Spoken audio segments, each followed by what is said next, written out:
سورہ مریم میں حضرت عیسیٰ کا قول یہ سنیں، یہ کیا کہتے ہیں۔ حضرت عیسیٰ نے کہا وَجَعَلَنِي مُبَارَكًا۔ حضرت عیسیٰ جب حضرت مریم کی دامن میں موجود تھے ہاتھوں پر، اور جب ان سب اہل یہود نے اعتراض کیا، کیونکہ خود سے پہلے اہل یہود اور ان کے سارے وہ معبد جہاں عبادت گاہ تھی اور جہاں سارے اکٹھے تھے اور سارے مولانا تھے، سارے بڑے تھے وہاں ان کے، ہاں جی، ان کے جو بڑے، ان کا کیا نام ہے، ان کا نام ہوتا ہے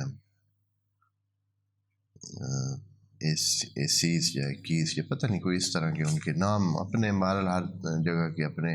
ان کے جو مذہبی رہنما ہوتے ہیں ان کے نام ہوتے ہیں۔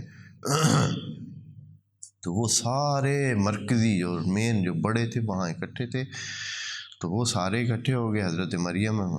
لے کے آئی ہیں حضرت عیسیٰ کو اپنے دامن میں اور بچہ اٹھائے ہوئے ہیں۔ ابھی وہ 16-17 سال یا اسی آس پاس 13-14 یا 17 سال 16 سال کی اس کی عمر ہے، اور بچہ ہاتھ میں لیے ہوں، اور پتہ ہے سب کو کہ ان کی شادی نہیں ہوئی۔ تو اب فوراً انہوں نے، وہ پہلے ہی اس بات سے ناراض تھے، کافی ناراض تھے کہ یہ کیسے ہو گیا ہے کہ آپ لوگ، ایک خاتون ہمارے عبادت گاہ میں داخل ہو گئی ہے، عبادت گاہ میں ایک لڑکی کا آنے کا مطلب کیا ہے۔ وہ پہلے اس کو عبادت گاہ میں داخل ہی نہیں ہونا دینا چاہتے تھے، اور پھر انہوں نے کسی طریقے سے، جبکہ حضرت زکریا نبی تھے اور خدا کے اس حکم کے مطابق ان کو وہاں جگہ دینی پڑی، تو حضرت مریم ایک لڑکی ہوتے ہوئے ان تمام اتنے بڑے بڑے جو موجود تھے ان کے ساتھ عبادت کرتی تھیں، اور یہ حکم خدا سے، اور پھر ان کے پاس رزق آتا تھا، اور اس طرح تو ایک خاص قسم کی کیفیت تھی۔ پھر آپ جب وہ ایک بچہ اٹھا کے لے آئی ہیں، تو معاشرے کو تو کیا چاہیے ہوتا ہے، بس کوئی بہانہ چاہیے ہوتا ہے کسی کو، پہلے ہی وہ جو بندہ ذہن میں یہ اچھا نہ لگتا ہو تو پھر کوئی بہانہ تو ملے، تو انہوں نے کہا کہ ہاں یہ، انہوں نے پھر ایسی سنائی قرآن میں ہے کہ تو تیرا تو باپ ایسا نہیں تھا، ماں کانا ابو کے امرأ سوء، تیرا باپ تو برا نہیں تھا، اور نہ تیری ماں اس طرح تھی، تو نے یہ کیا کر دیا ہے۔ یعنی بالکل ڈائریکٹ اس بات کا الزام کہ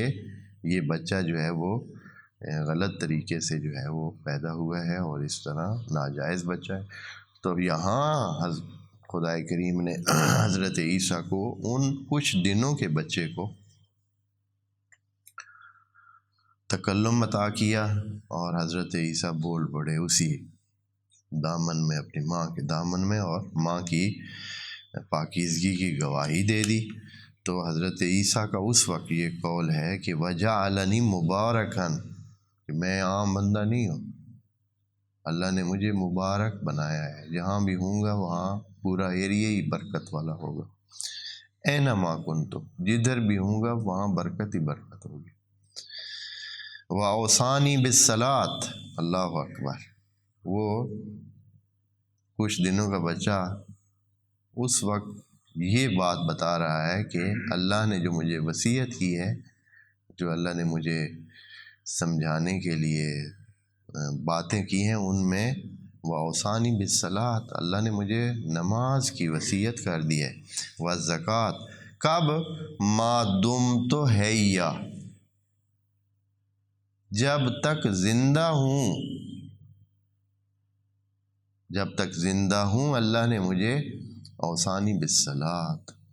بس یہ بھی قیام نماز کا ایک حصہ ہے کہ انسان اپنی نماز کو ایسے اس کو اتنا مہم جانے کہ جیسے کہ اس کے سانس لینا ہے، اس نے جیسے سانس لینے کو انسان